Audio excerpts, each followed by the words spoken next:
Hola chicos, buenas tardes. Bueno, vamos a arrancar con la clase de hoy. Esperen un minuto, así comparto bien la presentación.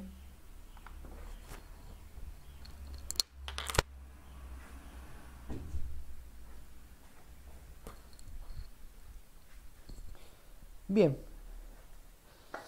el día de hoy vamos a ver esta unidad, que es la unidad ya número 15. Si bien la semana pasada terminamos la unidad de batería, si no mal recuerdo. Así que ya con esta unidad, con la unidad número 15, estaríamos casi por terminar la parte digamos, de producción 2, y ya con eso terminaríamos con el cursado.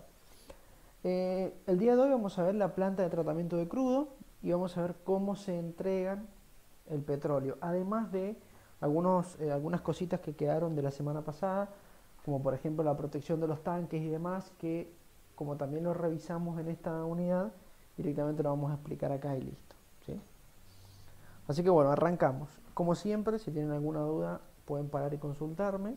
Si se me llega a escuchar mal, por favor avísenme y vemos qué hacemos.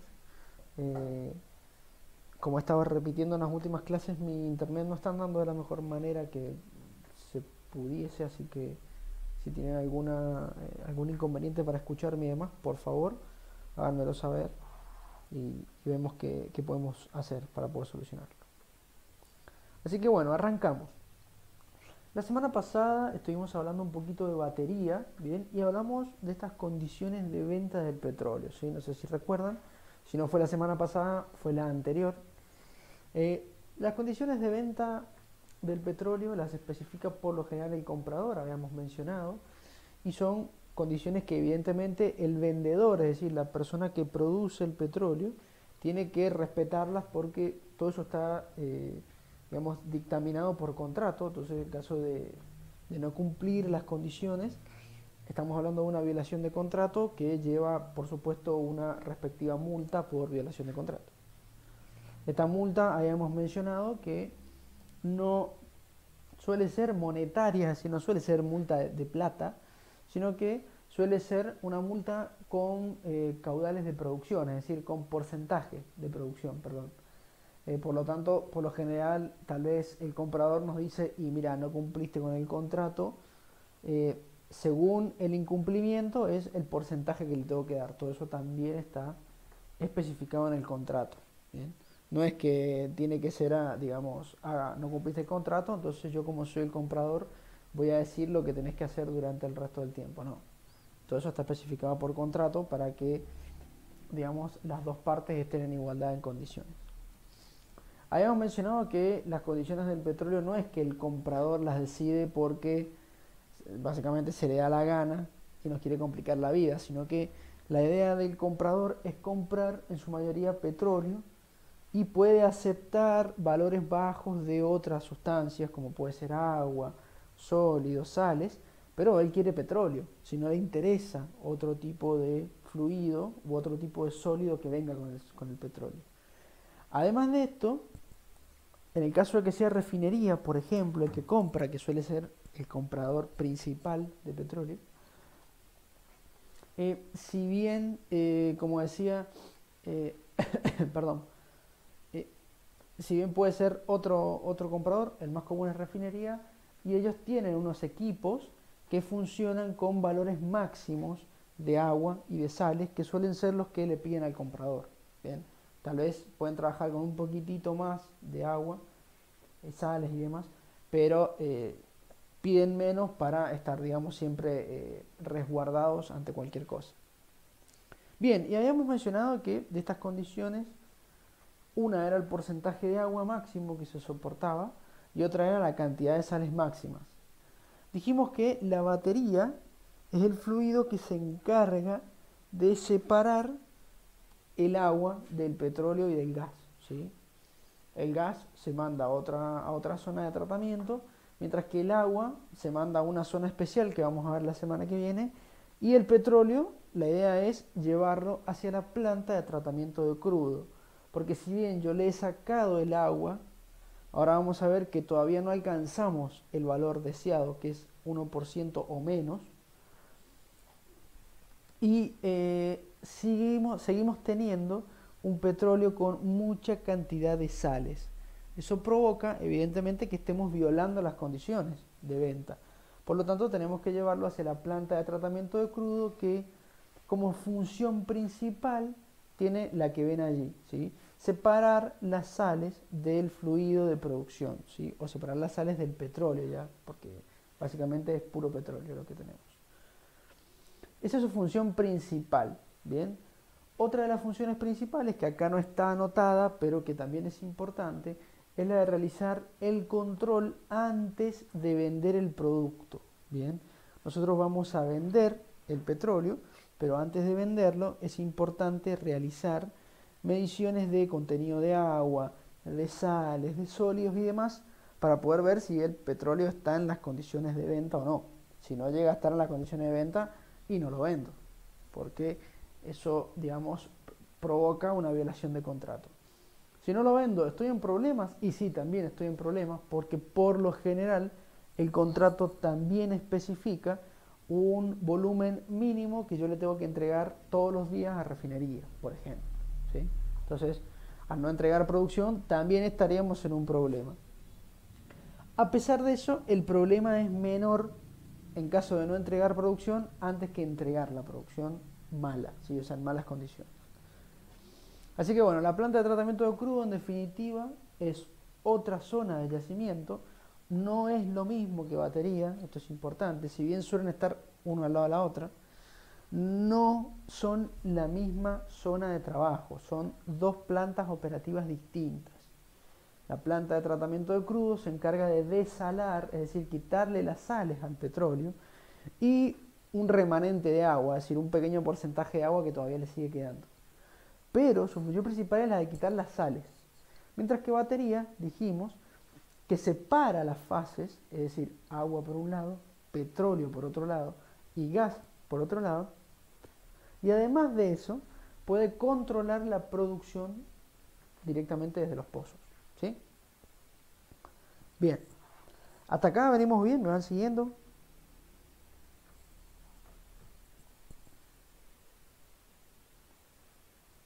Sí, profe. Buenísimo. Bien, miren, eso que ven ahí es una planta de tratamiento de crudo. No sé si se acuerdan la imagen de la batería, pero vieron que la batería era como un poquito más compleja, tenía separadores, tanques por todos lados, la red contra incendio y demás. Bueno, acá solamente tenemos tres tanques. Bien, uno de los tanques va a ser el tanque lavador y los otros dos van a ser los tanques de almacenaje donde se almacena el petróleo listo para vender.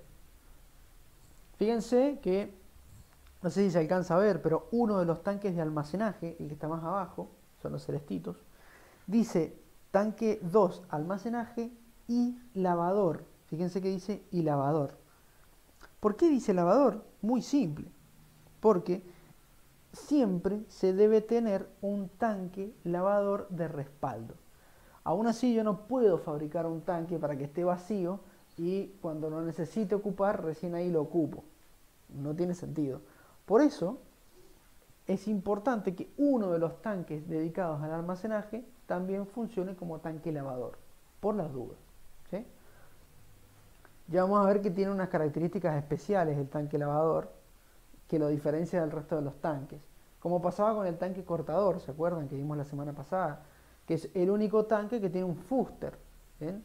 Bueno, el tanque lavador tiene otras características que lo diferencian del resto. ¿Cuál es la, digamos, perdón, nada que ver lo que estaba comentando, iba a comentarles otra cosa, pero quería hacerles notar también que en la parte del tanque cortador, que vimos la semana pasada, yo no les dije, pero uno de los tanques de almacenaje de batería también funciona como tanque cortador por las dudas. Es decir, tiene una conexión al fuster, que suele estar cerrada, y en caso de que el tanque cortador falle, se abre la otra línea del fuster para que se comunique con el tanque cortador secundario, que sería uno de los de almacenaje. Bien, esto es importante, siempre es importante tener herramientas de respaldo en el campo, ¿sí? Porque estamos hablando de herramientas grandes, ¿sí? ¿sí? El tanque es una herramienta de dimensiones bastante importantes. Entonces cualquier tipo de ruptura yo no la puedo solucionar en 2 minutos, ¿se entiende? Lleva mucho tiempo solucionar algún inconveniente o algún imprevisto en el tanque. Además, supongamos que no pasa ningún inconveniente, que está dando perfecto al tanque. Bueno, genial. Anda perfecto porque yo realizo mantenimientos constantemente. Entonces, si yo realizo mantenimientos y no tengo un tanque lavador o cortador de respaldo, tendría que parar la producción de los pozos. Y eso es prácticamente mala palabra. ¿Sí? Eso es, de verdad, es algo que no se hace en petróleo. En el petróleo no se para la producción a menos que sea de suma necesidad. ¿Bien? O en todo caso que estoy produciendo petróleo y que valga muy poco y realmente no sea rentable producirlo, bueno, eso ya es otra cosa, pero por lo general no se para el pozo, a menos que haya un problema muy, muy grande. La ruptura de un tanque no es un problema muy grande, porque yo debería tener un tanque de respaldo, ¿sí? Así que siempre que hay un tanque con características especiales como el lavador o el cortador, alguno de los de almacenaje puede llegar a reemplazarlo en caso de emergencia, ¿sí? Bien, acá no tenemos red contra incendios, fíjense, pero porque viene desde la batería siempre, si están cerca. La planta de tratamiento de crudo y la batería por lo general están al lado. Y digo por lo general porque hay veces en que no necesariamente están cerca. Pueden estar a varios kilómetros de distancia una de la otra y no habría problema. Pero en esos casos habría que, en todo caso, por ejemplo, instalarle una red contra incendio a cada una de las plantas, ¿sí? Porque al estar tan lejos, bombear agua a grandes distancias no es lo ideal. Es ideal, en todo caso, poner una pequeña bomba allí cerca con unos tanquecitos de agua y listo. Bien. Bueno, esto de las especificaciones del comprador ya explicamos el porqué, ¿sí? Eh, Recordemos, porque primero que nada, o sea, el por qué existen especificaciones, porque el comprador no quiere comprar cualquier cosa, quiere comprar petróleo, entonces quiere que el resto de los fluidos vengan en bajo porcentaje, al igual que algunos sólidos como las sales. Y además de esto, porque en caso de refinería suelen tener muchos problemas si reciben petróleo con un mayor porcentaje de agua y una mayor cantidad de sales, ¿sí? Con los sólidos pasa lo mismo, si tienen muchos sólidos también tienen problemas. Y cuando digo problemas me refiero a que su maquinaria, a que todas esas torres que ustedes ven cuando pasan por refinería, no funcionan muy bien con elevados valores de agua, sales y sólidos, ¿sí?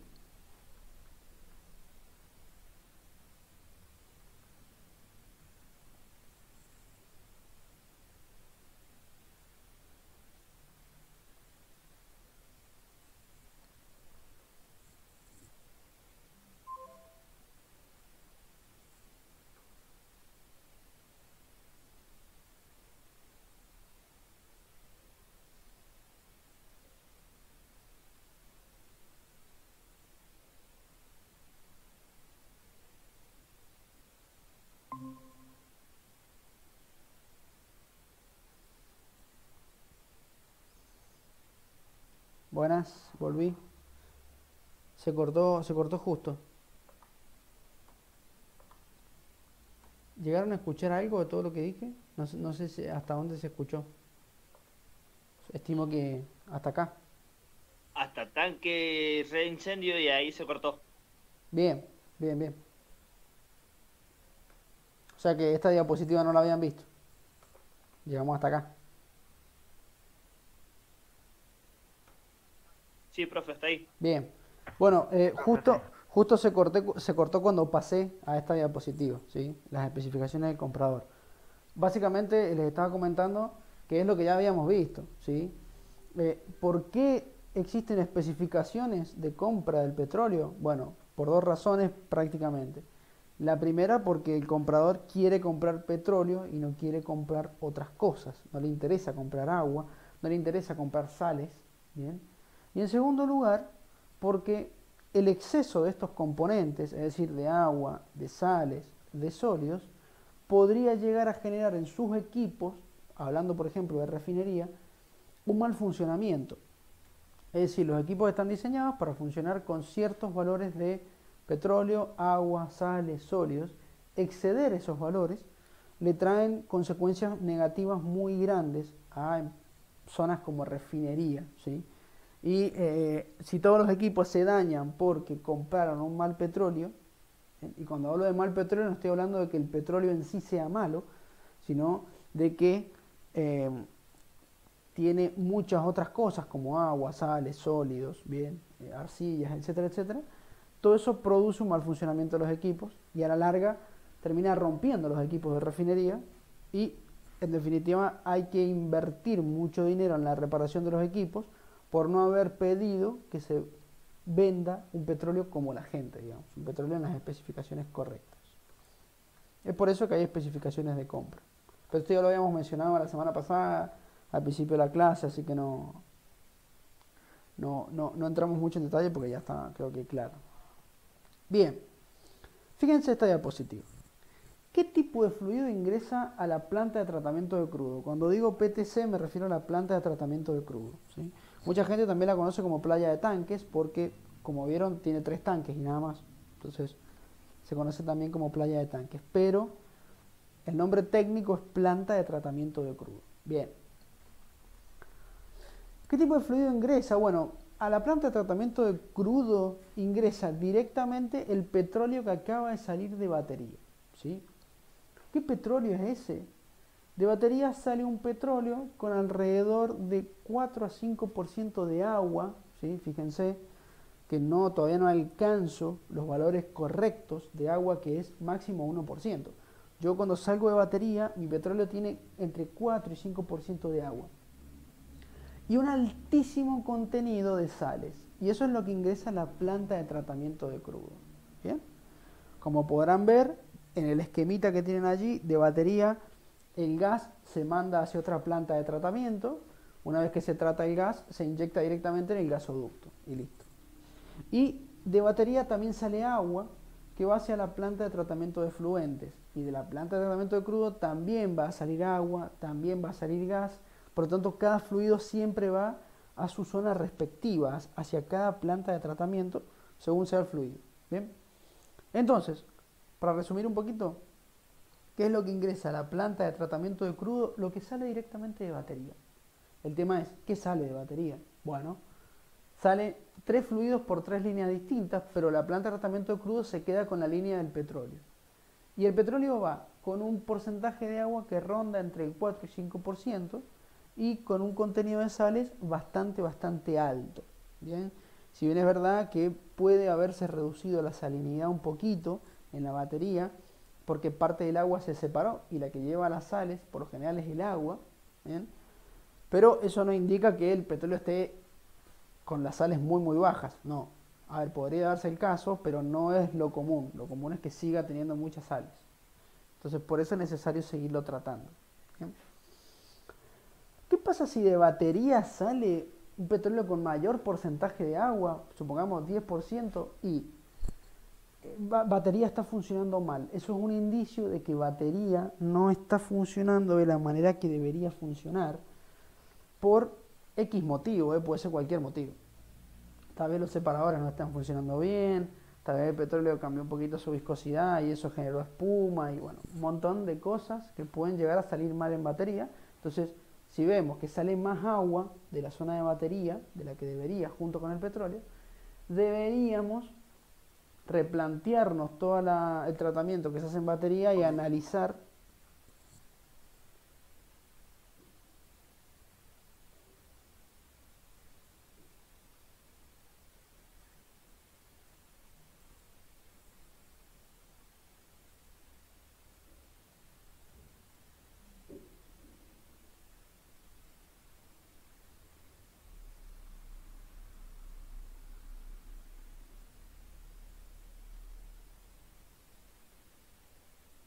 En el otro curso, en el de...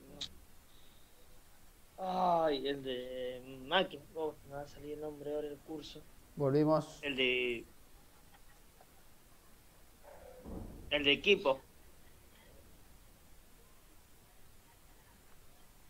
Bueno, ¿ahora me están escuchando? ¿Se escucha bien? Sí. Bien.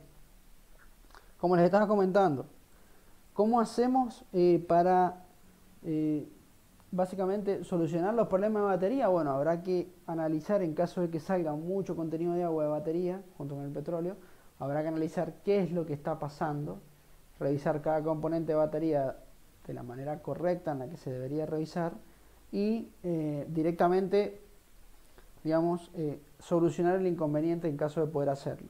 ¿Sí? Si no se puede hacer, bueno, tal vez ha sido un mal diseño de batería, por ejemplo, se puede rediseñar y agregar algunos elementos para que se solucione se solucionen los inconvenientes, ¿sí?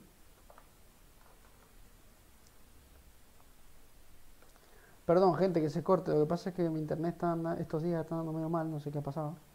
Pero bueno, Va a, ten- va a tener que pagarlo, profe. sí, sí, para cómo sale caro. Eso es lo peor de todo. Sale caro y anda mal. Eso, Profe, sí, diga. en cuanto al gas, ¿cierto? Que Sí, es lo que estábamos hablando el otro día con el tema de los separadores. sí,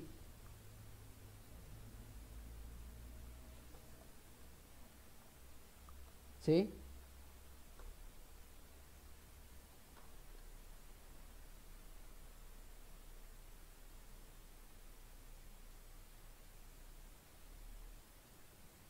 Ahí creo que volví, no escuché la pregunta.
Uno de ustedes estaba.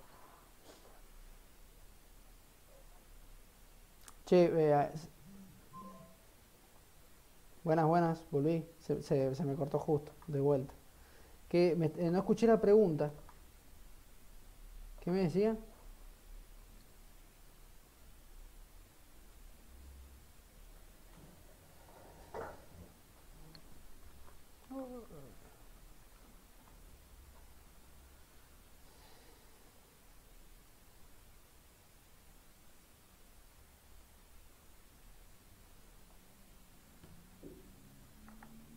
Hola, ¿me escuchan ahora?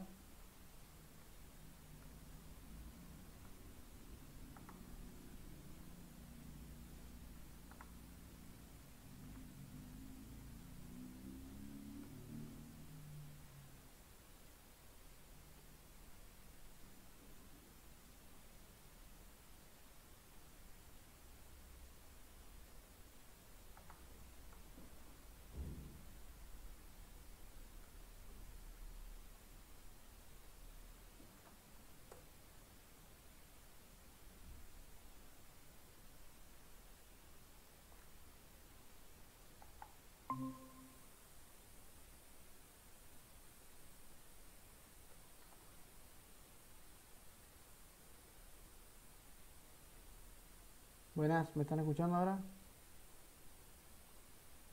Sí. Profe. Bien, no escuché la pregunta, se me cortó justo.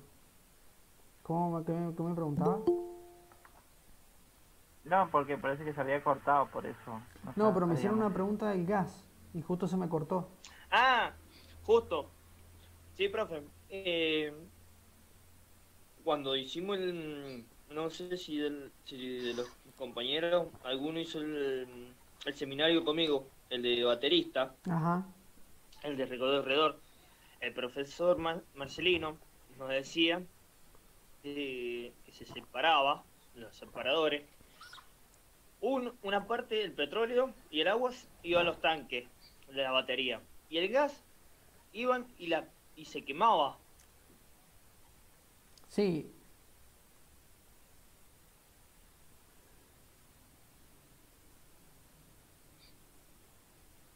¿Me están escuchando?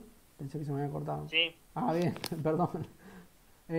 Sí, el gas se quema solamente en caso de que sea muy poco gas para tener que tratarlo. A ver, siempre las empresas petroleras examinan el costo-beneficio, es decir, cuánto les va a costar tratar ese gas que producen y cuánta ganancia van a tener. Si la ganancia es mayor que el costo, no hay problema. El tema es, si la ganancia es menor al costo, no les conviene tratarlo. Entonces, ¿qué hacen?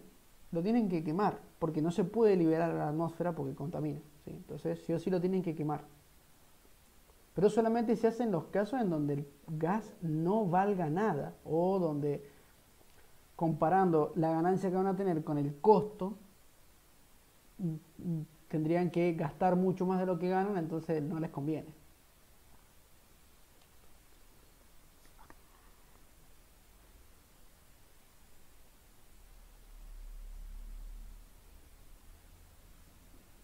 ¿Se me alcanzó a escuchar? ¿Se entendió?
Che, justo se me cortó, perdón. Esperen un minutito, les pido que esperen un minuto.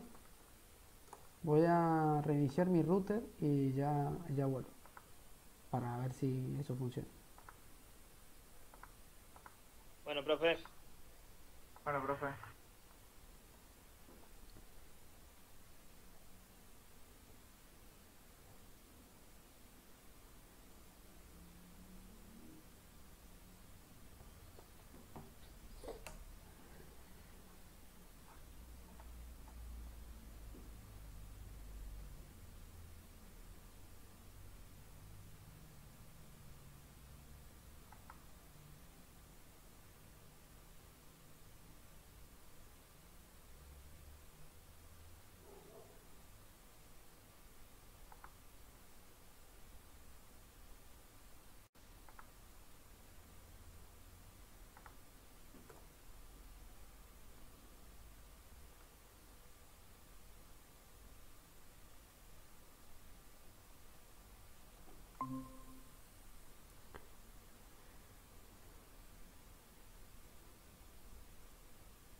Ahí volví.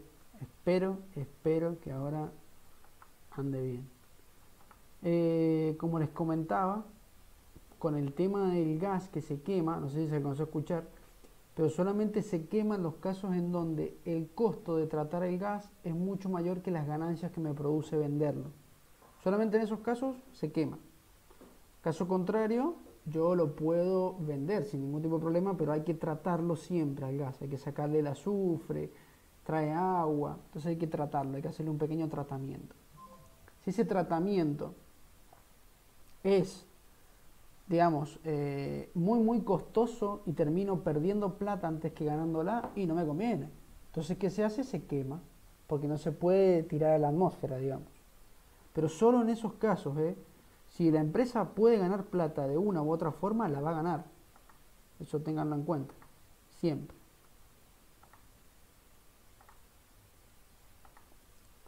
No sé si se alcanzó a entender más o menos. Sí, profe. Bien. O sea, ustedes tengan en cuenta que, en serio, las empresas ganan plata a toda costa, ¿eh? Ellos van a hacer lo posible para ganar plata. Si el gas lo pueden tratar, por más que sea poco, venderlo y eso les produce un poco de ganancia, lo van a hacer. Siempre lo van a hacer. Ya si la empresa tal vez no está dispuesta a invertir esa plata o por muchos motivos puede ser, o porque no están dispuestos, o porque no tienen el capital, o porque directamente les producen más costos que ganancias, bueno, ahí no lo hacen. Pero siempre en todo caso hay que instalar, como decíamos, sí o sí, una quema o una fosa de quema de gas por las dudas de que no vaya a producirlo o a venderlo. ¿Sí? Bien, ¿se me está escuchando bien?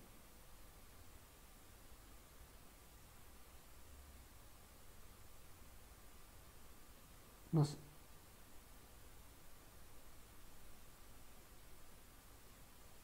¿Sí? Sí. ¿No se cortó nada?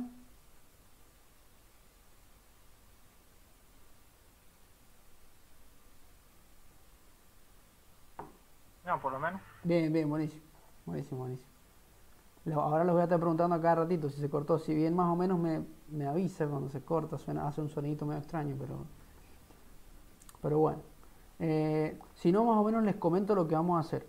Si veo que se sigue cortando, vamos a hacer lo que hice la semana pasada con otro grupo, y es que si se sigue cortando, damos por finalizada la clase directamente, y en todo caso yo sigo dando la clase para los que se quieran quedar, media accidentada, pero la grabación queda continua y después la pueden ver en YouTube si quieren, que eso fue lo que hicimos la semana pasada.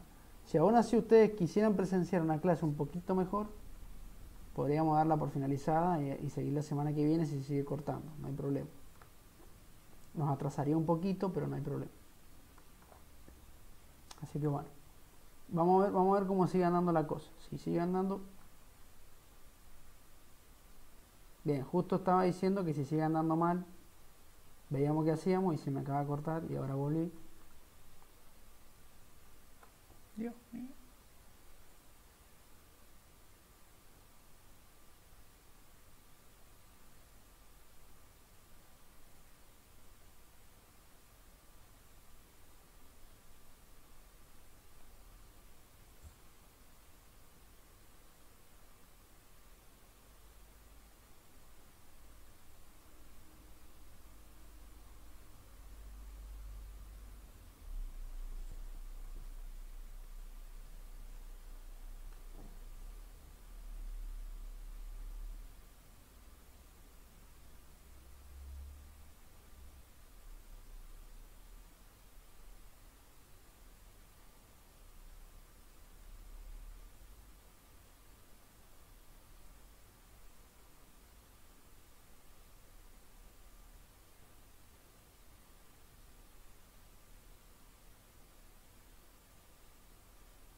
Bueno, voy a explicar esto de nuevo, ¿sí? Ya que estamos, seguimos, ¿sí? Porque si no, no vamos a terminar más. Bien, si se vuelve a cortar, ahí sí ya decidimos que lo dejamos para o mañana o ya me reconecto y veremos qué tal, pero por ahora seguimos con esto. Bien, tanque lavador, entonces, repasando un poquito lo que habíamos explicado. El tanque lavador es un tanque que se encuentra dentro de la planta de tratamiento de crudo y que su función es separar las sales del petróleo, ¿sí? Para poder identificar al tanque lavador es importante solamente en observarlo, notar que no tiene un fuster, porque como habíamos dicho, el fuster se encontraba en el tanque cortador, porque de esa manera me permitía, digamos, bajar la presión para que no ingresara con alta presión el fluido al tanque. Pero el tanque lavador recibe el petróleo que ya salió de batería, por lo tanto viene a presión atmosférica, así que no hace falta colocar un fuster. Primer dato con respecto a cómo está construido el tanque lavador. Bien, fijémonos que tiene un sistema de purga continua para la salida de agua. Esto lo que hace es, al igual que en el tanque cortador, manejar los niveles de fluido dentro del pozo, nivelando solamente la salida del agua, la altura de la salida de agua. Yo puedo controlar los niveles de fluido dentro. ¿Cuáles son los niveles de fluido? Son los mismos que en el tanque cortador. 2/3 del tanque pertenecen al petróleo y 1/3 al agua, ¿sí? Es decir, si dividimos el tanque en 3, las dos partes de arriba pertenecen al petróleo y la parte de abajo pertenece al agua.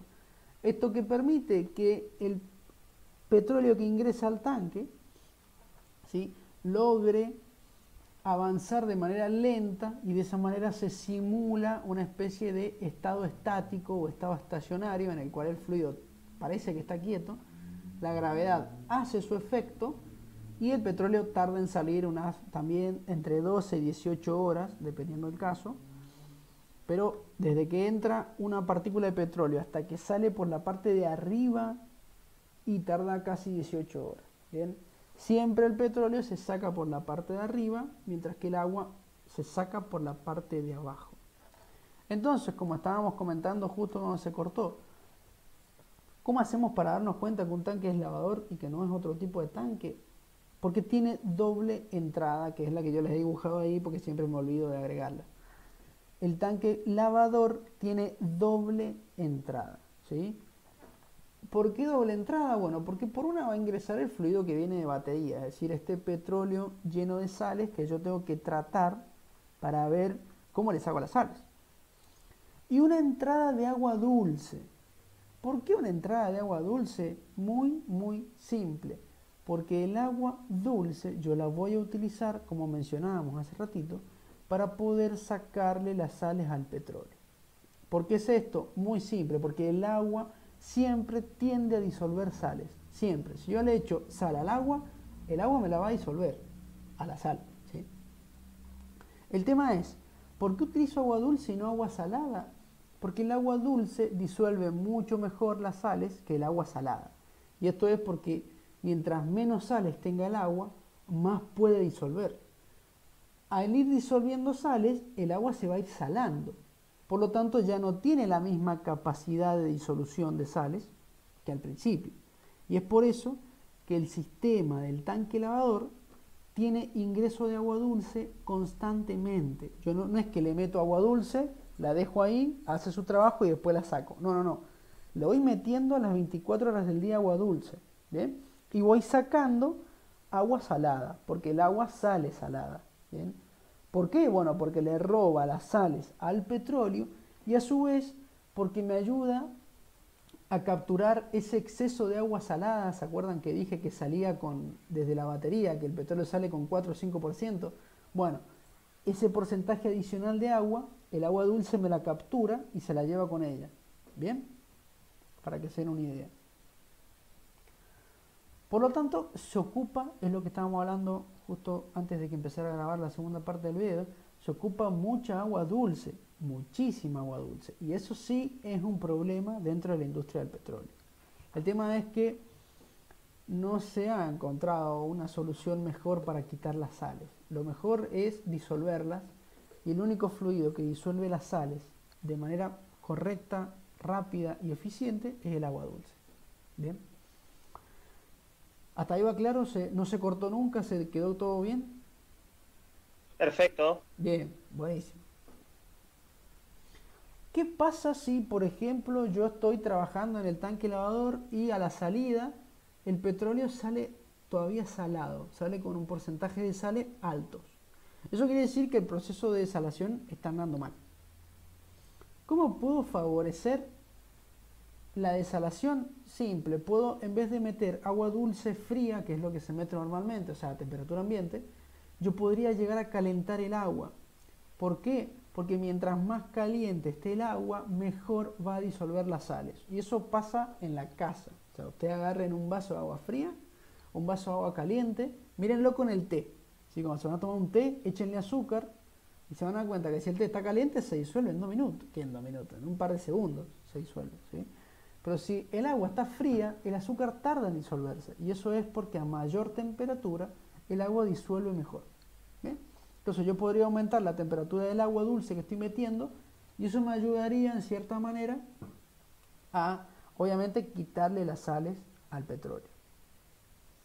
En caso de que no funcione, se puede hacer un desalado en cascada, que se llama, que se ponen 2 tanques lavadores uno al lado del otro y se limpia en uno y se vuelve a limpiar en otro el fluido que le sale, digamos, para poder desalar aún mejor.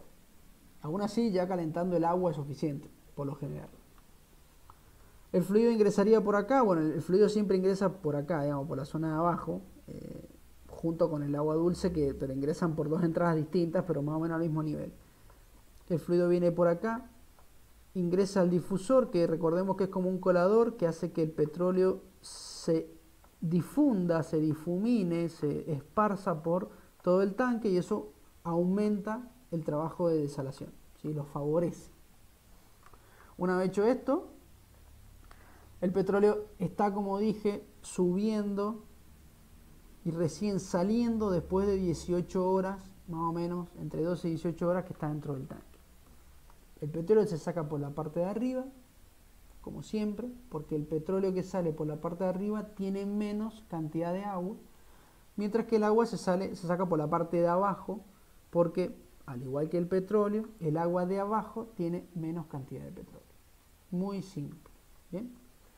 Y como siempre hay un pequeño espacio disponible para poder sacar gas, porque siempre vamos a tener liberación de gas cuando tenemos petróleo dentro de un tanque. Eso es indiscutible. Siempre hay gas cuando tenemos petróleo. Así que hay que armar una buena manera para poder sacarlo. Una vez que el petróleo está listo, se manda hacia los tanques de almacenaje de la planta de tratamiento de crudo y se deja en reposo allí esperando a su posible venta, que es lo que vamos a ver ahora. Bien. ¿Se quedó más o menos claro? No sé si se cortó en algún momento, me parece que sí, pero no sé.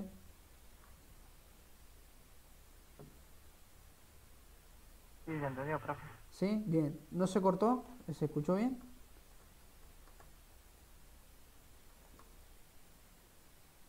Por lo menos sí se escuchó. para mí. Bien, bien, bien. Bueno, ahora vamos a hablar de algo bastante importante dentro de tanto batería como la planta de tratamiento de crudo y es básicamente la protección tanto antifuego como la protección contra derrames, la protección ambiental. En primer lugar vamos a hablar un poquito de la red contra incendios, ¿sí? Volviendo un poquito a la imagen de batería. Esta es, esperen, esta que ven acá es la red contra... Sí, diga. Profe, al final el otro día, ¿pudo averiguar lo que yo le decía a usted? ¿De qué? No me acuerdo, pero me parece que no me acordé. Que dentro de los tanques tenían lo que era la red de incendio, Sí, la red de purga, que por donde sale el el agua, agua, sí. y estaba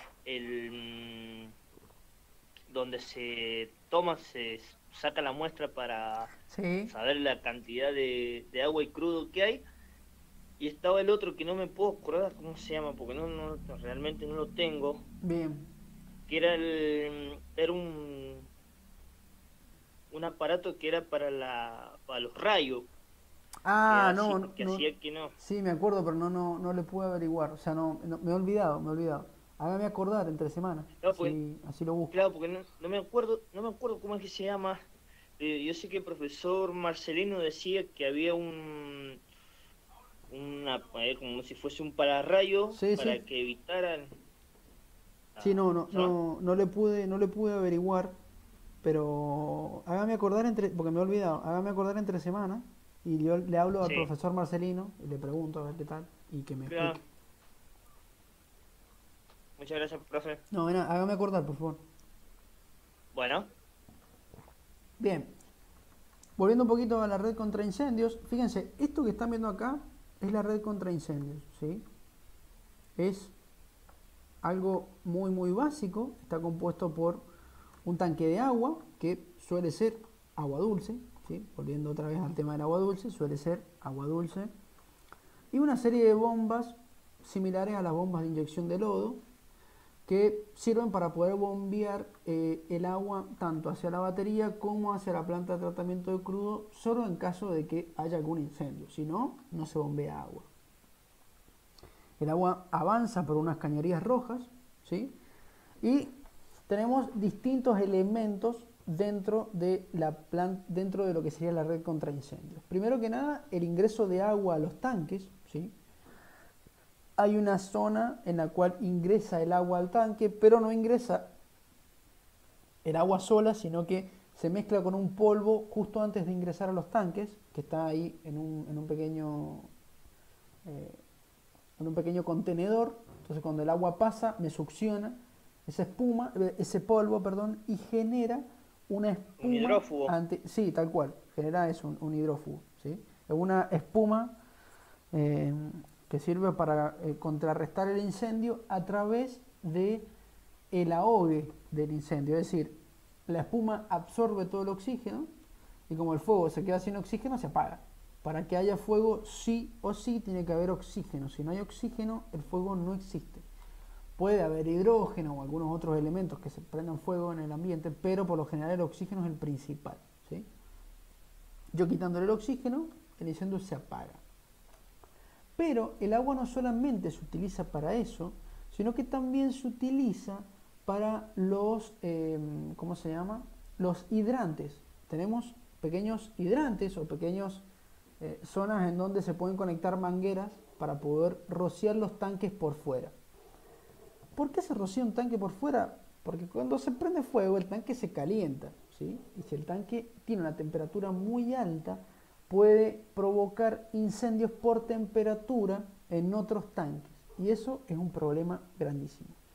Entonces, cuando se diseña la red contra incendios, se tiene que tener esto en cuenta. Es decir, la red contra incendios debe tener la capacidad de poder apagar el incendio del tanque y a su vez tener la suficiente cantidad de agua como para poder refrigerar a todos los tanques que rodean al que está prendido fuego.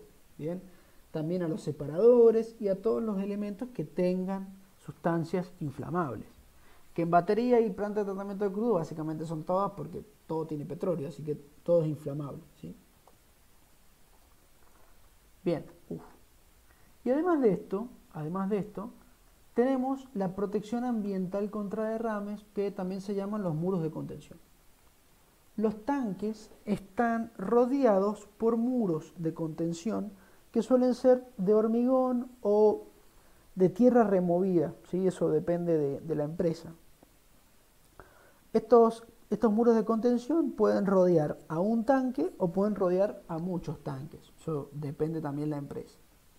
En caso de rodear al tanque, es importante que ese muro me contenga o me pueda contener el volumen del tanque más un 50% más, por las dudas, ¿sí? ¿Por qué un 50% más? Porque en caso de no tener ese 50%, si se me rompe el tanque y el petróleo queda almacenado en los muros, va a quedar al ras del muro, ¿sí? Y podemos tener algún tipo de filtración. Entonces, para evitar esto, es importante que siempre me sostenga el volumen del tanque y la mitad adicional. ¿Bien? Eso es para un tanque. El tema es que la ley le permite, o sea, la ley, estoy hablando de la ley ambiental, le permite a, digamos, a las empresas no gastar tanto y poder colocar un muro de contención para varios tanques juntos. ¿Cómo entonces tengo que diseñar el volumen? Lo que se hace es, el muro debe contener el volumen del tanque más grande que nosotros tenemos allí, más la mitad del resto de todos los tanques, por las dudas que se rompan. A ver, es prácticamente improbable que se rompan todos los tanques que tengo dentro de un muro, pero puede pasar. Entonces, con esta alternativa ya más o menos se tiene cubierta la ruptura de algunos de los tanques dentro de los muros. Entonces, si pongo un tanque una vez, 1,5 veces, digamos, o 150% de la capacidad. Si tengo muchos tanques, tiene que ser el volumen del tanque más grande y la mitad del resto de todos los tanques que tenemos. De todos, los tanques que tenemos dentro de los muros. No es la mitad del segundo más grande, no. Es la mitad de todos los tanques juntos. ¿Bien? Profe, en Sí. cuanto a los muros, cada tanque tiene su base o no, su base de muro. Eso es lo que le estoy comentando. Los muros pueden contener a un tanque solamente o pueden tener muchos tanques dentro. Bien, no sé si viene por ahí la pregunta. Claro, porque, ¿sabes por qué le pregunto? Porque si hubiese, suponer, 4 tanques, Sí, como se ve en la imagen, que sí, se ven 2 ahí y un sí, separador, sí. cada uno tendría que tener uno por las dudas, porque si se hace a lo largo de los tanques, por aparte de la separación que tienen que haber entre tanques, que son como de 10, 15 metros de separación más o menos, o mucho más, eso, el derrame que se produzca, si hay algún derrame, va a correr hacia el otro tanque. Sí, Tendré que tener una separación entre tanques para que sí. se llene eso El y tema es no que corra para el otro lado. la ley no les obliga a tener separaciones particulares de tanque. Les da las dos posibilidades. Podemos separar tanque particularmente, o sea, cada uno, Sí, o los podemos juntar a sí, por todos en un unidad. muro. No hay problema, ¿sí? Ok. Si a mí se me hace un derrame, ¿sí? Se me rompe un tanque y el petróleo llega Sí, hacia el otro tanque, sí, no debería haber muchas complicaciones porque se supone que el tanque debería resistir. ¿Bien? O sea, si viene petróleo y lo toca, no le pasaría nada. ¿Bien? El muro de contención no está planeado para proteger a los tanques, sino que está planeado para proteger al medio ambiente. ¿Bien? Entonces, claro, ¿cuál es la idea del muro de contención? Que la contaminación que me produzca el derrame o la ruptura del tanque sea localizada, sí, es decir, se mantenga ahí, adentro del muro, que no se me vaya para afuera, porque mientras más se me va, peor es, porque logré. más se esparce la contaminación y más me cuesta controlarla después y contrarrestarla. Entonces la idea es, Claro, a mí mucho con el muro de contención no me interesa proteger el tanque, porque lo que estoy haciendo es proteger el ambiente en caso de que el tanque se rompa, que también es poco probable, porque si le hago el mantenimiento correspondiente no tendría por qué romperse. Pero, como le digo, lo que usted dice es verdad, yo podría poner muros para cada uno para evitar que, digamos, en cierta manera, el derrame afecta al otro llegue tanque. al otro tanque, exactamente. Pero la ley no me obliga y las empresas parece que no, pero siempre tratan de gastar lo menos posible. Entonces, hay que ver. Por lo general se suelen encerrar muchos en un solo muro y listo. Y ya está. Claro. Sí, porque pensándolo de esta manera, como lo estoy pensando yo, si cada tanque tuviera su separación, su cubo, su espacio, debería ser que si viniera un camión contenedor que extrayera el crudo que está saliendo para llevarlo a otro tanque o para hacer llevarlo en algún otro recinto, tendría que ser que se acumule una cierta cantidad para poderlo llevar, porque si no eso... Lo que pasa es que la maniobra de protección ambiental, de recuperación de petróleo y todo eso es mucho más fácil en muros chiquitos, por supuesto. El tema es que, como digo, a veces las empresas... A ver, ¿qué pasa? Si yo supongamos que soy el presidente de una empresa y la empresa viene hace 150 años y nunca ha tenido una ruptura de tanque, lo que se hace es poner un muro gigante y ya está. ¿Por qué? Porque ya sabemos que nosotros hacemos un muy buen mantenimiento y que los tanques no tendrían por qué romperse. Ahora bien, si yo soy una empresa que he tenido rupturas varias veces de tanque en los últimos años, y hay dos problemas. Una, los muros de contención los tendría que hacer más chicos para facilitar un poco la recuperación del petróleo. Y otra, hacer mantenimiento, porque no puede ser que se me rompan cada 2 por 3 los tanques. Pero esto es solamente un muro de protección. Si ustedes recuerdan que...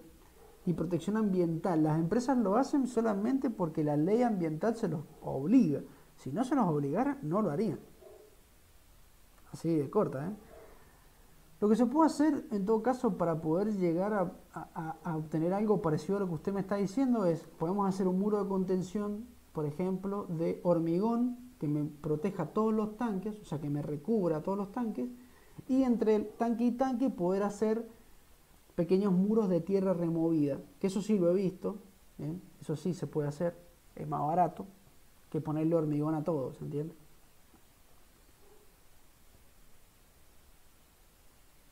Y esa sería, digamos, algo factible y más económico a la hora de llevarlo a cabo. No sé si quedó más o menos claro. Sí, profe. Bien, no se me está cortando, ¿verdad? ¿Está andando bien? Perfecto. Vamos nomás. Bien, entonces, para sacar una conclusión, antes de entrar en lo que es la venta del petróleo, vamos a hablar de algunas diferencias entre batería y planta de tratamiento de crudo para que refuercen los temas. Recordemos, la batería se encarga de separar los fluidos, separar las distintas fases de producción, agua por un lado, petróleo por otro y gas por otro. Y además podemos realizar control de la producción. Mientras que la planta de tratamiento de crudo lo que hace es desalar el petróleo, nada más, ¿sí? Y ahora vamos a ver que también podemos almacenarlo para venderlo. Pero fuera de eso, no tienen la misma tarea. Es decir, cada una de estas instalaciones tiene funciones distintas. Y en función de estos objetivos o de estas maneras de trabajar, es que funcionan de manera independiente. Es decir, yo puedo decir que el tanque lavador está dentro de batería. No, no está dentro de batería. Ah, profe, pero la batería está al lado de la planta de tratamiento de crudo, es más o menos lo mismo. Sí, pero no lo es. ¿Se entiende? Son dos instalaciones distintas. ¿Bien? Es como decir que Refinería Luján de Cuyo y Petroquímica, por estar al lado, son la misma cosa. Y no son la misma cosa. ¿Bien? En este caso pasa lo mismo. El tanque cortador se encarga de separar el agua del petróleo. El tanque cortador se ocupa en batería siempre y cuando los separadores sean bifásicos. Si son trifásicos no hace falta que exista un tanque cortador.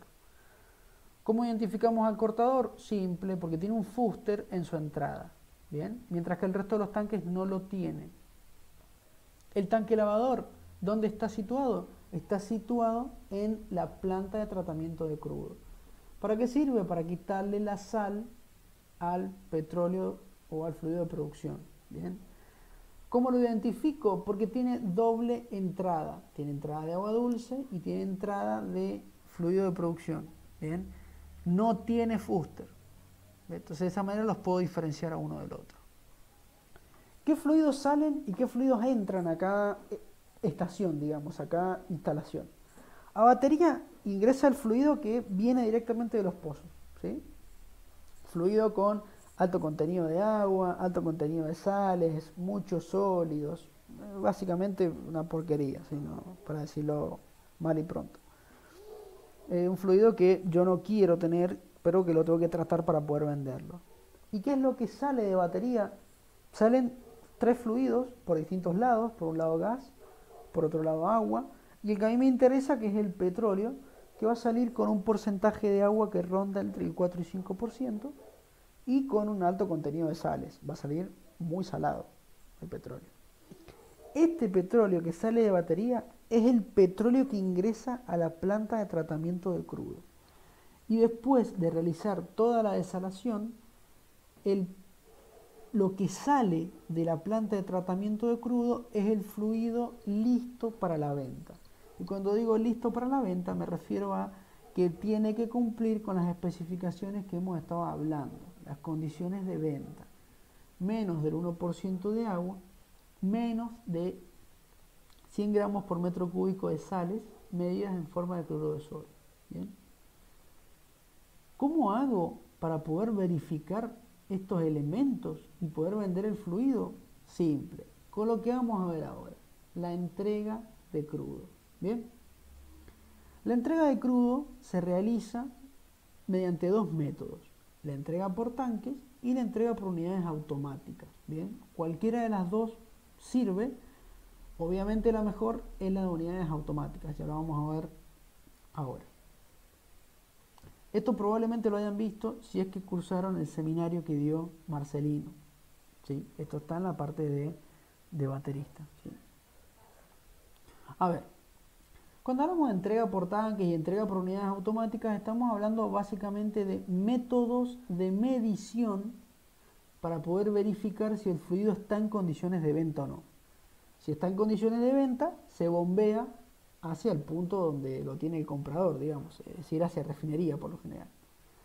Si no está en especificaciones, se vuelve para poder tratarlo nuevamente. Bien, por lo general se vuelve hacia el tanque lavador, porque no lo voy a mandar hasta el cortador. Si es una locura en el cortador, el fluido presenta muy mala calidad y este, por más que no esté en especificaciones, tiene una calidad decente. Entonces lo que se hace es volverlo directamente hacia el tanque lavador para retratarlo un poquito más. ¿Bien? Entonces, la entrega por tanques consiste en almacenar el fluido en los tanques de planta de tratamiento de crudo, almacenarlo ahí en los tanques de la PTC y realizar las mediciones pertinentes para poder, ahora lo voy a explicar para qué las mediciones, pero realizar las mediciones pertinentes de manera manual, ¿sí? A la antigua, digamos. ¿Bien? Con una serie de herramientas vamos a poder obtener algunas mediciones.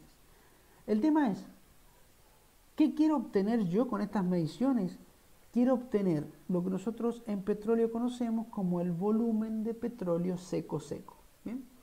Se llama así, no es que me he confundido y le he dicho dos veces, sino que se llama así, petróleo seco-seco.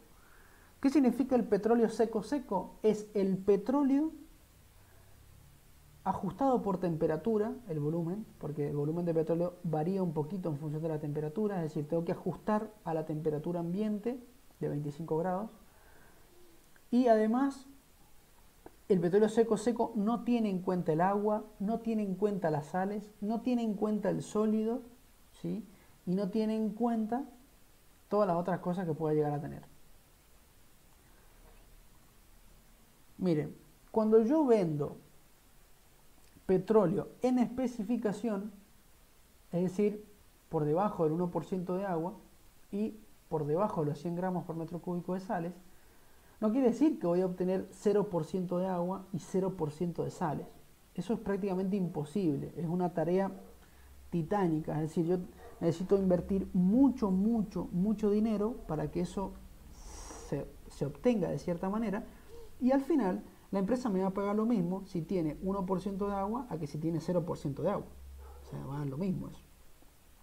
Entonces, por lo general, lo que se suele hacer es vender el petróleo con 0,8, 0,7% de agua y valores por debajo. No cero, pero sí por debajo. El tema es que si yo vendo 100.000 litros de petróleo, La empresa no me va a pagar los 100.000 litros, me va a pagar el valor, o sea, el volumen de petróleo. ¿Por qué? Porque si de 100.000 litros el 1% es agua, hay 1.000 litros que son agua. ¿Sí? Entonces, en vez de pagarme los 100.000 litros, me van a pagar 99.000 litros, porque 1.000 litros son de agua, entonces eso ya no cuenta. ¿Bien? A su vez con las sales, a su vez con los sólidos. Es por eso que se calcula el volumen de petróleo seco, porque es realmente la cantidad de petróleo que va. No sé si eso más o menos quedó claro, lo que quiero explicar. Profe, ¿lo podría volver a explicar lo último? Esa Sí, parte no. cómo no, cómo no. Miren, supongamos que yo estoy dentro de las especificaciones. 1% de agua, ¿listo? Estoy dentro de las especificaciones, no hay problema. Y estoy vendiendo 100.000 litros de fluido, ¿bien? De esos 100.000 litros, el 1% va a ser agua. Por lo tanto, tengo 1.000 litros de agua y 99.000 litros de petróleo. La empresa me va a pagar 100.000 litros de petróleo. O sea, la empresa sería refinería. ¿Me va a pagar a mí, que soy el que lo produce y el que lo vende, 100.000 litros de petróleo? No, me va a pagar 99.000 litros de petróleo. ¿Por qué? Porque los 1.000 litros esos de agua que van, ese 1% de agua, no me lo paga, porque es agua, no petróleo. Si yo pudiese vender agua al precio del petróleo, sería millonario. Esas cosas no funcionan así en la industria. En la industria, a pesar de que ellos nos exigen un máximo de agua, esa agua que puede ir no nos la pagan, solamente nos pagan el petróleo. Entonces cuando yo digo volumen seco de petróleo, estoy hablando de eso, del volumen justo que yo tengo de petróleo, sin contar el agua, sin contar las sales, sin contar los sólidos, ¿bien? ¿Por qué? Porque eso adicional, esa agua, esos sólidos y esas sales, no me las pagan. Por eso se tiene que calcular el volumen de petróleo seco, para saber cuánto me van a pagar.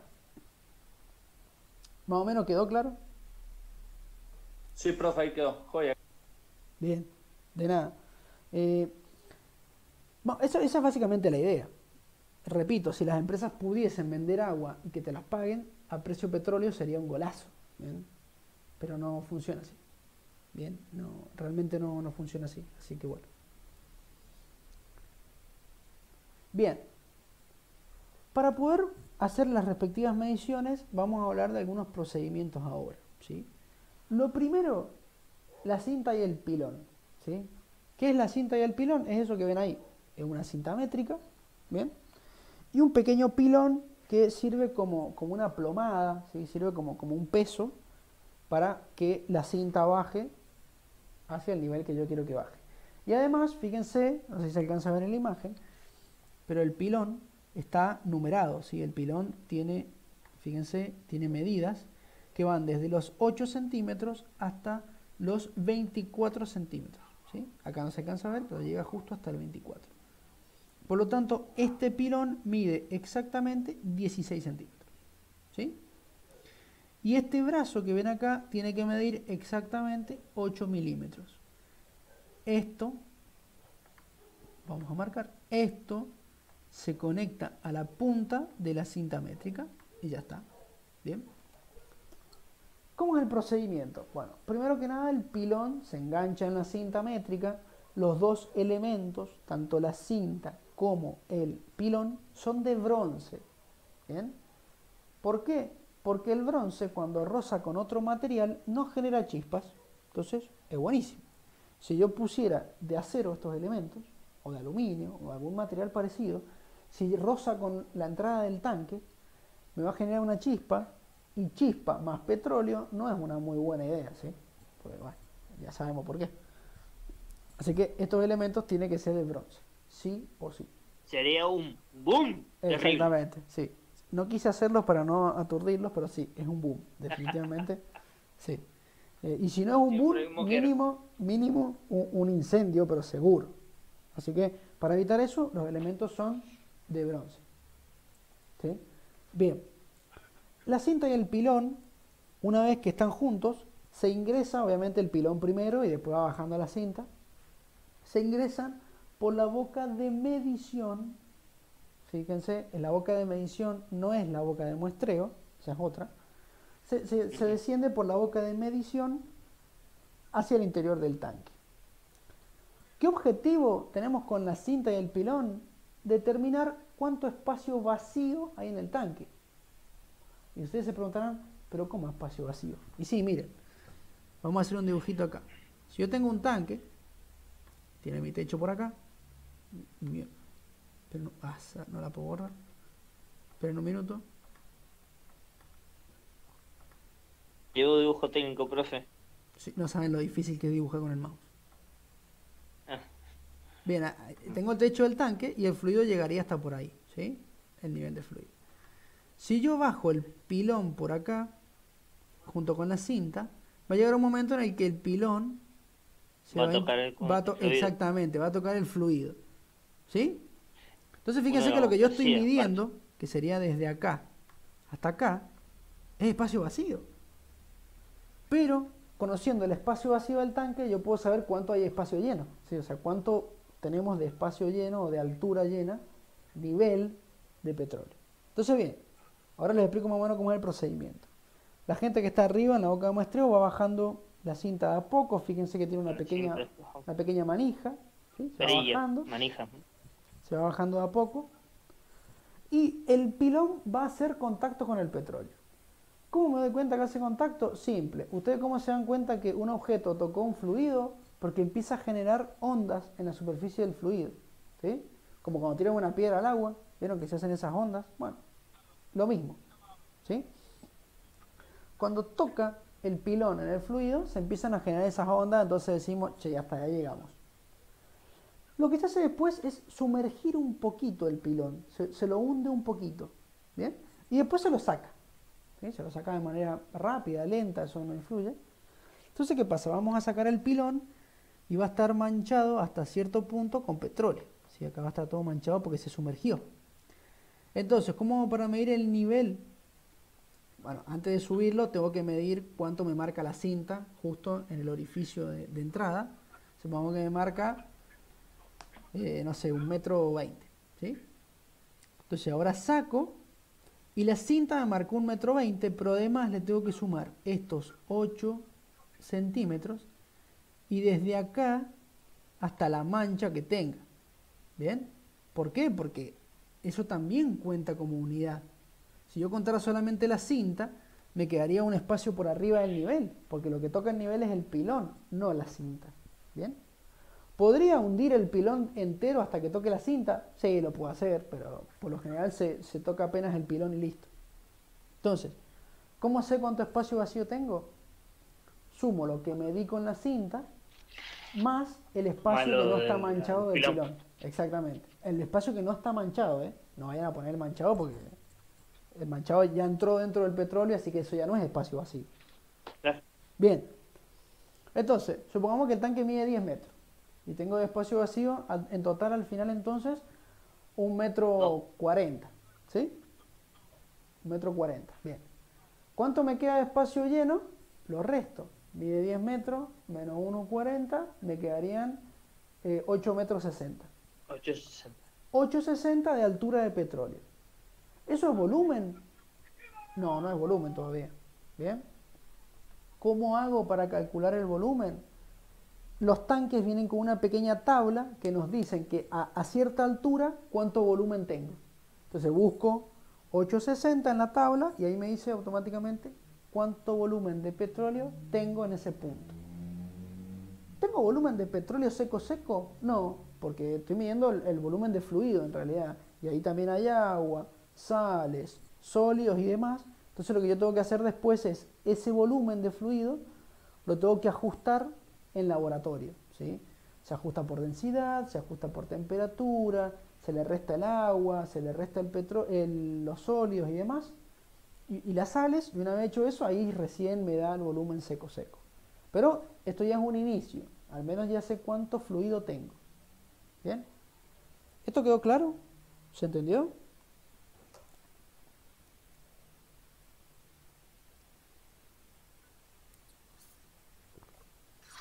Profe, Sí, yo profe. llegué hasta la última parte y se me trabó a mí. No lo alcancé a escuchar, que era para calcular el volumen. Mm, La bien. última partecita que Sí, explicó. sí, sí, no importa, lo comentamos. Les decía que yo lo que tengo ahora es el nivel de petróleo, no tengo el volumen. ¿Cómo hago para calcular el volumen? Los tanques vienen con una tabla que me dicen que a cierta altura tengo cierto volumen de fluido. Y ya está, así de simple. Vienen con una Ah, tablita los tanques. ¿Sí? ah, joya, profe. Gracias. No, Justo de se me nada. había cortado por Sí, eso. no, no se da problema, no se da problema. Eh, vienen con esta tablita, que a ver, no es que el tanque venga de fábrica con la tabla, a veces no vienen, pero se puede hacer un trabajo de agrimensura, por ejemplo, y medir cada cierto aumento de nivel, cuánto aumento de volumen tengo, y ya una vez hecho eso ya está. Después sacar cuentas y listo. Bien, ¿solamente mido nivel? No. Si yo quiero hacer un ajuste por temperatura después, tengo que medir la temperatura del petróleo a la cual está. ¿Bien? ¿Cómo hago eso? Metiendo un termómetro, simple. El termómetro es ese que ven allí, ¿sí? Es un termómetro de bulbo tradicional. ¿Vieron los termómetros de mercurio? Es un termómetro de esos, ¿sí? No, no tiene grandes complicaciones. Termómetro de mercurio que presenta, ¿sí? No solo el termómetro, sino que también tiene una pequeña, digamos, un pequeño vaso, ¿sí? Un pequeño un recipiente en la zona inferior. Y ahora les voy a explicar para qué es, cuando les explique el procedimiento. El termómetro se baja, por lo general, con una pequeña soguita, ¿sí? Al interior del tanque mediante la boca de muestra, la boca de muestreo, ¿sí? Por la medición, lo único que se hace es medir el nivel, mientras que por la boca de muestreo se mide la temperatura y se sacan las muestras. El termómetro se suele bajar a la zona de la mitad del tanque, más o menos. O sea, una vez que vemos que toca el nivel, yo lo bajo hasta un poquito en la mitad, un poquito más abajo. ¿Sí? La idea es que no llegue hasta el fondo, pero que se encuentre ahí en la mitad del fluido. Y lo dejo. Por lo general, lo primero que se hace es bajar el termómetro, después realizo la medición del nivel, ¿sí? Y una vez hecho esto, ahí recién saco el termómetro. ¿Por qué? Y porque es importante que el termómetro tome la temperatura del fluido correctamente, por lo tanto es importante que se mantenga allí, en el seno del fluido que se llama, en el interior, y que se ajuste muy bien la temperatura, mida bien. Una vez que ya medí el nivel, empiezo a sacar el termómetro a poco, ¿sí? De manera muy, muy lenta, porque si lo saco de manera muy rápida puede llegar a producir variaciones en el mercurio, ¿sí? Entonces lo saco lento, y una vez que sale del fluido, ahí sí lo aumento un poquito la velocidad. ¿Por qué? Porque podría llegar a cambiar la temperatura si lo sigo subiendo lento, porque se empieza a medir la temperatura del ambiente. Entonces lo saco rápido. Aún así, para evitar que mida la temperatura del ambiente, es que está ese pequeño vasito que tiene, ¿sí? Ese vasito va lleno de petróleo, agua, sales, sólidos, va lleno de todo el fluido de producción, digamos. Entonces, lo que se hace es evitar que se cambie el ambiente del termómetro, es decir, sigue midiendo básicamente la temperatura del petróleo. Aún así, se lo saca a una velocidad lo más rápida posible. Llega a superficie, miramos la temperatura y anotamos la temperatura del fluido. ¿Sí? Y hasta ahí vamos bien. ¿Hasta ahí me van siguiendo?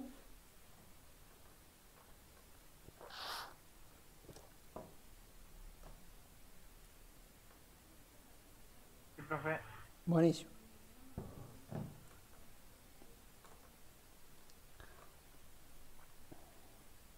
Les voy a ir preguntando si me van siguiendo y respóndanme porque si no pienso que se me cortó de vuelta. Digo, no, no me diga que se cortó de vuelta. Bien, una vez medido el nivel y una vez medida la temperatura, lo que hacemos es sacar una muestra. ¿Por qué? Porque esta muestra la vamos a llevar al laboratorio para seguir haciendo más análisis. Bien, que no vamos a entrar mucho en detalles acá, se lo voy a comentar así muy rápidamente, porque ya hemos visto lo que se hace en laboratorio en el control de la producción. ¿Se acuerdan? La primera unidad de producción 2. Se hacen los mismos controles acá, pero ya no estoy controlando producción, sino que controlo básicamente la venta del crudo. ¿Sí? Bien. Entonces, con el sacamuestras, que es ese recipiente que ven ahí, lo que hago es sacar una muestra. Efectivamente. El sacamuestra común es este que ven ustedes acá, en la imagen de la fotito. ¿Sí? Fíjense que también es de bronce, ¿sí? Fíjense que todo es de bronce. Y fíjense que, obviamente, el sacamuestras se mete por la boca de muestreo. Y fíjense que tiene una doble entrada de fluido. ¿Sí? El tema es que eso no es una doble entrada. Es una entrada de fluido y una salida de aire. ¿Bien? ¿Por qué es esto? Bueno, muy simple. Porque para que se llene el sacamuestras, que va tapado, fíjense, por los dos extremos, la parte de abajo va soldada y la parte de arriba va a rosca, ¿sí? Rosca con mucha presión. Cuando el sacamuestras se introduce o sea, cuando yo lo tengo en superficie y lo tapo, antes de meterlo, se llena de aire. Y si está lleno de aire y yo no tuviese un punto de salida de aire, cuando lo meto al tanque, no se va a llenar. ¿Por qué? Porque el aire no sale, y si el aire no sale, no se va a llenar. Entonces, ¿qué es lo que se hace? Primero, se baja el sacamuestras casi hasta el fondo del tanque. ¿Bien? Y una vez que está en el fondo del tanque, se van aplicando pequeños tirones y se lo va sacando así, digamos, de pequeños tirones. Eso que genera que por cada tirón ingrese un poco de petróleo y salga el aire. ¿Bien? ¿Por qué se realiza de a tirones? Porque eso va a generar que si yo tengo un tanque, espérense un minuto, quiero dibujar algo. Si yo tengo un tanque, bien, como este que están viendo acá, si yo le pego un tirón, se va a llenar un poco acá, después se va a llenar otro poco más arriba, después se va a llenar otro poco más arriba y así hasta llegar hasta la parte superior del tanque. ¿Y esto qué me genera? Que la muestra sea una muestra representativa. ¿Qué quiere decir representativa? Y como he sacado un poquito de cada parte del tanque, no tengo riesgos de haber sacado justo en un lugar donde tenía mucha concentración de sales y en el otro lugar no. Porque eso pasa, ¿eh? Eso pasa, fíjense, no sé si son de cocinar mucho, pero fíjense cuando ustedes cocinan, que a veces le echan sal o pimienta, ¿sí? Cuando se hacen un asado, y tal vez un pedacito de carne les quedó sin pimienta, y bueno, y ese ya no tiene tanto gusto a pimienta, y al otro le cayó mucha, y está más picante, ¿sí? Se come igual, pero está picante, ¿sí? Esto es igual. El fluido puede tener más sales en una parte que en otra, puede tener más agua en una parte que en otra. Entonces yo no puedo sacar de un solo lado del tanque, de un solo espacio, una muestra. Tengo que sacar de todo el tanque. ¿Y cómo se hace? Así, sacando muestra representativa, es decir, sacando un pedacito de cada parte. Y esa muestra después se lleva al laboratorio y se le hace todo lo que vimos en la parte de control de producción. Se controla la cantidad de agua mediante una centrífuga, ¿sí? Se controla la cantidad de sales mediante la titulación por el método de Moore, que básicamente con unos ácidos se puede saber la cantidad de sales que tiene. Se conoce la cantidad de sólidos mediante una mufla, ¿sí? Se mete en un lugar caliente, se evaporan todos los líquidos y después se pesa cuántos sólidos tenemos. Y se mide la densidad del petróleo, que eso no se los había comentado antes. Se hace con un densitómetro, ¿sí? El densitómetro es un elemento que yo lo meto en el fluido y me dice la densidad, y ya está. Así de simple. ¿Por qué? Porque con esa densidad más la temperatura, yo puedo calcular el volumen seco-seco. ¿Bien? Después se ajusta por densidad a la temperatura ambiente y ahí obtengo el valor del seco-seco. Es una tarea medio engorrosa, yo no la he puesto acá, porque no se las quiero, no quiero matarlos así con tablas y cosas químicas medio extrañas, ¿sí? Simplemente para que sepan cómo funciona. Aún así, dato curioso respecto de la muestra, no se analiza toda la muestra, ¿eh? Cuando se llega al laboratorio, antes de empezar a hacer los análisis y demás, se destapa y saca muestra y se separa, se mezcla con una cuchara grande que se tiene, se mezcla todo para que otra vez la muestra sea representativa, tener todo lo más mezclado posible y esa muestra sacada del tanque se separa en dos. Con una muestra, o sea, con una de las mitades se va a hacer todos los análisis que les comenté. Y la otra mitad se guarda, se la tapa en un recipiente, se le pone fecha, se le pone hora, ¿sí? Yacimiento y a quién le venderíamos el producto y varias cosas más en una etiqueta que se pone en el dorso, digamos, de los pequeños frascos estos donde los guardo, ¿sí? Y eso se guarda en un almacén. El tema es, ¿por qué guardo petróleo? ¿Para qué me sirve guardar una muestra? Simple. Las muestras guardadas sirven para realizar nuevamente los análisis en caso de no haber cumplido con las especificaciones. Bien, ahora les comento cómo es el procedimiento, pero antes quiero preguntarles si se va entendiendo hasta acá. Si no, resolvemos cualquier duda antes de seguir. ¿Cómo va quedando la cosa? ¿Queda claro? Sí, profe. Bien. Bien. ¿Qué hacemos con esta muestra, esta mitad de muestra que les dije? Bueno, el procedimiento es el siguiente. Bien, supongamos que nosotros hicimos los análisis y dio todo perfecto, es decir, menos de 1% de agua y menos de 100 gramos por metro cúbico de sales. Para el caso de los sólidos, el límite es 0,4% de sólidos, para que se den una idea. ¿Sí? Muy, muy poco sólido, no admiten casi sólidos. Entonces, me dio todo perfecto y yo lo vendo. Cuando yo lo vendo a refinería, refinería en su entrada tiene unos tanques específicamente para recibir la producción de cada yacimiento, ¿sí? Y realizan exactamente los mismos ensayos que yo realicé para verificar que lo que le estoy diciendo es cierto. ¿Bien? Entonces, ¿qué pasa? Refinería hace las pruebas y da que tengo más porcentaje de agua. ¿Pero y qué pasó? Va a caer refinería al yacimiento y me va a decir, che, mirá, la producción que me mandaste ayer estaba mala. Venimos a hacer el ensayo en conjunto para verificar si vos tenés razón o si yo tengo razón. ¿Qué hace la gente del laboratorio? Va, busca la muestra, la trae de vuelta y un laboratorista del yacimiento y un laboratorista de refinería en conjunto realizan nuevamente los ensayos. Hay un representante de cada lado, se realizan los ensayos con esa pequeña muestra que se guardó y una vez hecho eso, según lo que ven los resultados, uno va a tener la razón y el otro no. Así de corta. ¿Sí? Si llega a dar menos de 1% de agua, teníamos razón nosotros. Si llega a dar más de 1% de agua, tenían razón ellos. Y bueno, ¿por qué podemos llegar a equivocarnos en una muestra, en una medición? Y porque primero que nada el que realiza las muestras es una persona. Y una persona se puede equivocar. ¿Bien? Puede haber tenido un mal día, puede haber tenido mucho tiempo de trabajo y estar muy muy cansado, ¿sí? O puede haber estado despistado, o puede haber hecho bien el ensayo y tal vez los instrumentos fallaron, ¿bien? Hay muchos motivos, pero bueno, por eso se guarda una muestra de respaldo. El tema es que esta muestra tiene tiempo de validez, o sea, tiene un tiempo en el cual se vence, y ese tiempo es 3 meses desde el momento en el que se cerró el frasco, 3 meses para adelante. ¿Por qué tiene un tiempo? Bueno, primero que nada porque imagínense, si no tuviese un tiempo, va a venir refinería y me va a decir, che, mirá, hace 40 años me vendiste. No, pará. O sea, si te vendía algo, venía a quejarte, o sea, algo malo, venía a quejarte de los días próximos a la venta, digamos, los días más cercanos. No va a venir después de 40 años, ¿entiendes? Y además porque después de cierto tiempo el petróleo empieza a separarse, la temperatura lo afecta demasiado, entonces ya la muestra realmente no tiene validez. O sea, la muestra ya ha perdido toda la consistencia del petróleo, se separan mucho las fases y no sirve, realmente no sirve.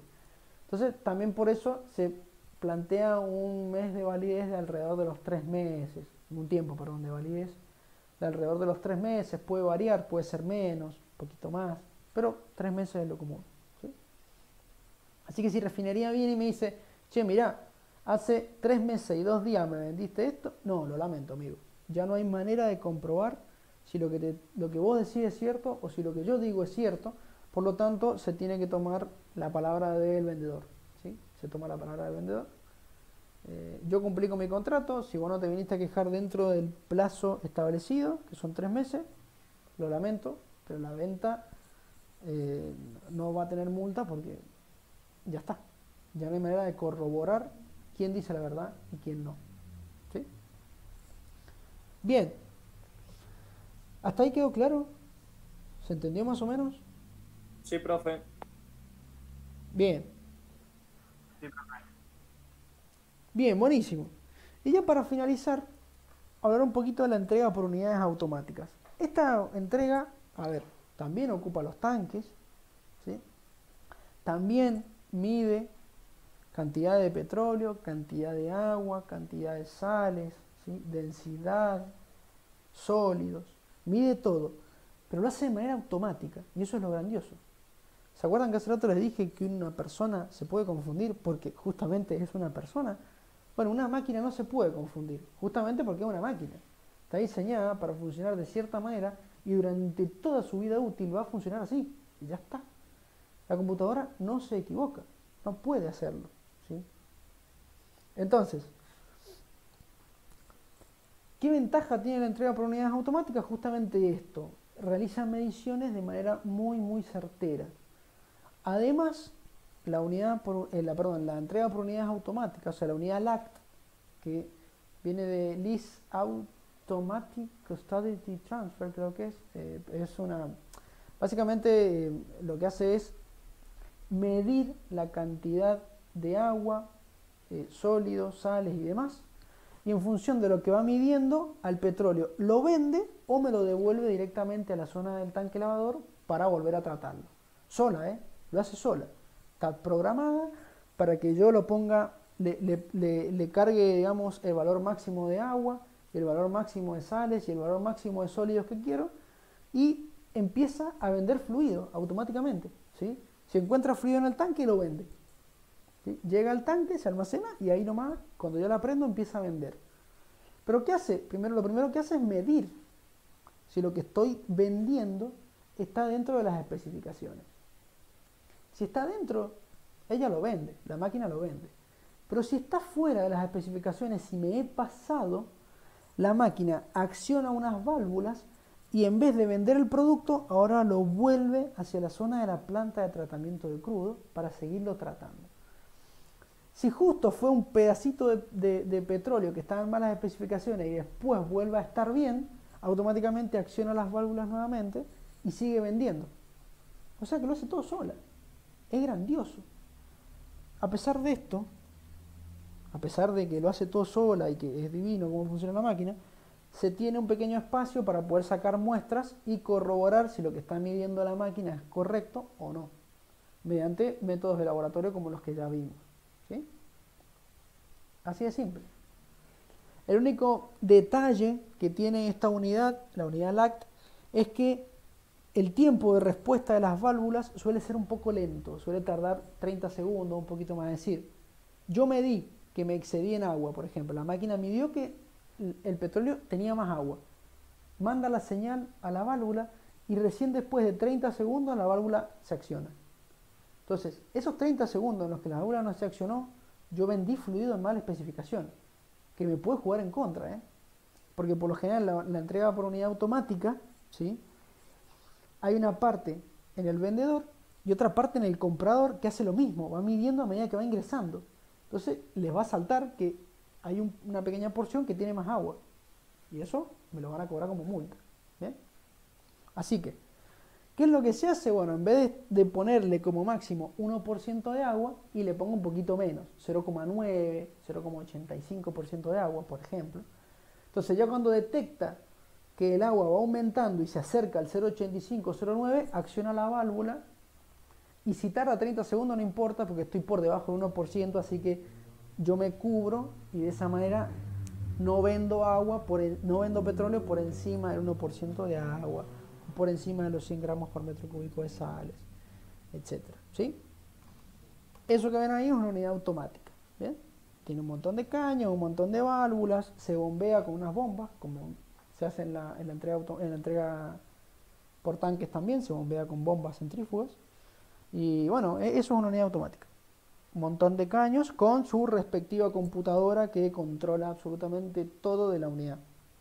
¿Bien? Profe, Sí. ¿se le puede hacer que la computadora reaccione a menor tiempo? No, lamentablemente no, porque eso no depende de la computadora, sino que depende de las válvulas de accionamiento, ¿sí?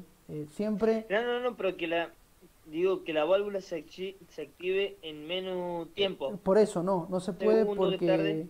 porque no se puede porque las válvulas tienen un tiempo siempre de retardo entre la señal que reciben y el accionamiento. ¿Bien? Y el tiempo, eso está diseñado, o sea, eso viene de fábrica, digamos. Es un desperfecto. O sea, la válvula, inclusive ustedes, fíjense, ustedes ¿vieron las canillas de agua de sus casas? Eso es una válvula. Fíjense que no la pueden abrir al 100% en menos de un segundo, casi nunca. Bueno, eso pasa con todos. Si bien es verdad que, bueno, estamos hablando de mecanismos y demás, pero bueno, a veces la interpretación de los sensores y de los actuadores que se llaman, que son las válvulas justamente, los actuadores, tiene un tiempo de retardo. Y ese tiempo de retardo, al menos cuando yo estudiaba, era de 30 segundos. Probablemente ahora sea menor, pero siempre va a tener un tiempo de retardo que voy a tener que tenerlo en cuenta. A la hora de programar el sistema, es importante tener en cuenta el tiempo de retardo. Porque es un desperfecto propio de los sistemas. No es un desperfecto, es como una consecuencia física propia. ¿Bien? ¿Alguna otra duda? No. Bien. Bueno, gente, justamente, les estaba por decir que me parecía que esa era la última diapositiva. Esa es la última diapositiva. Después de una accidentadísima clase, hemos llegado al final. No sé si tienen alguna duda, pero antes de que entremos en las dudas, decirles que hay un pequeño cuestionario de esta unidad. Por favor, háganlo. Recuerden, como hablamos al principio de la clase, todos los cuestionarios, todas las autoevaluaciones van a tener peso en su nota final. Así que por favor, miren que ustedes pueden haber aprobado ahí con lo justo, con 70, y de repente no hicieron ningún cuestionario y van a tener 0 y van a estar en el horno, ¿eh? O sea, así que les comento porque el 40% de su nota final pertenece a los cuestionarios. Así que por favor, háganlos, ¿sí? Y bueno, nada más. No sé si tienen alguna otra duda o algo que me quieran comentar. Profe, ¿cuántas clases nos queda? ¿Una más? Nos queda otra clase más, un repaso para una pequeña autoevaluación y ya con eso estaríamos listos para después hacer un repaso general y ya tener el examen final, no sé en qué fecha, pero O sea, 3 clases más. 3 clases más, sí, tal cual. 3 clases más. Así que sí, 3 clases más. Sí, 3. O sea, a mitad de mayo vamos a estar terminando. ¿Cómo? A mitad de mayo. Sí, a mitad de mayo, justamente. Si no me equivoco, la segunda semana de 18. mayo. Ajá, por ahí más o menos. Sí. Y si uno no rinde mal el examen final, termina ahí. Si no, en julio. Exacto. Junio. Si no, claro, hay exámenes finales todos los meses, por lo general. Ustedes pueden rendir, creo que la cantidad de veces que quieran. Obviamente que mientras más veces rindan va a ser peor para ustedes. La idea es estudiar, rendir el examen final, que les vaya bien y listo. De ahí tienen que esperar las pasantías y el certificado. Creo que les dan el certificado sin necesidad de tener pasantías. Pero si viven en Mendoza, No. si viven en Mendoza y quieren optar por las pasantías, genial. No, por ejemplo, yo tengo el de refinería, tengo Sí. el certificado de, bueno, bien digo, de operador de refinería. Y bueno, el tema de las pasantías están muertas con el Sí, tema por del eso, COVID, por no eso. están dejando de entrar, pero sí el certificado. Claro, Encima por eso, por tarda eso. Creo que nada. les dan el certificado sin necesidad de que tengan las pasantías. Aún así se pueden anotar para las pasantías porque está buenísimo hacer prácticas después de terminar esto porque les da más conocimientos aún de todo lo que hemos visto. Claro, sí, eso lo pregunté yo la semana pasada, a ver, el martes la semana pasada fue Sí, que lo pregunté yo, no, el miércoles la semana pasada, que fui a anotarme para el curso de servicio de campo, y eso es lo que me decía uno de los muchachos de la mesa de entrada, que, por ejemplo, en este curso, sí, y van a ver cuándo le van a pedir gente las empresas para hacer las pasantías. Sí, sí. Pero son muy pocos los que... Y Siempre y cuando estuvieran todo a tono con las clases y todo eso. sí, lo que pasa es que es medio complicado ahora el tema de las pasantías porque, bueno, está todo muy parado, está todo muy cerrado. Venía todo bien y ahora, bueno, vieron que hay una nueva cepa que se puso un poco más complicado. Entonces, bueno, hay que Claro. están un poco parando de nuevo la situación. Están parando un poco las empresas y demás. Pero bueno. Bueno, gente, si no tienen ninguna duda ni demás, nos veremos el martes que viene, que espero que sea menos accidentado que este martes, porque fue una locura este martes. Dale, profe. Que ande lindo. Muchas gracias, Nos profe. estamos viendo, gente, que anden bien.